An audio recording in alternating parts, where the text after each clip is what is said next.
طبعا هنا ريتاج حتقول لي فزورة، وإذا حليت الفزورة حتعطيني ترمس، أحلى ترمس من أحلى تاج.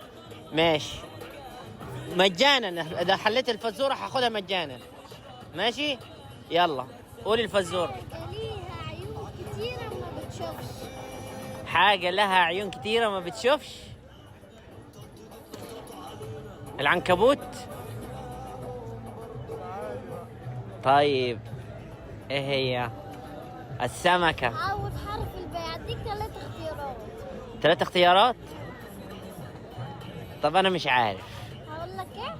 لا لا تقوليش، نخلي المتابعين هم اللي يقولوا ايه. ماشي. اهم حاجة بكم الواحد؟ 15 في 20. في 15 في 20. انا حاشتري واحد من عندك، خدي ال50. مش عاوز اي حاجة، دي عشانك حلوة وامورة، واي واحد محتاج ترمس اشتريله. ماشي. انا مش عاوز. اهم حاجة حلوا الفزورة اللي قالت لكم اياها ريتاج. ايه هي الفزورة؟ حاجة لها عيون كتيرة ما بتشوفش وأول حرف الباء. ماشي خلاص حلوها. طيب عشان مرة ثانية نرجع.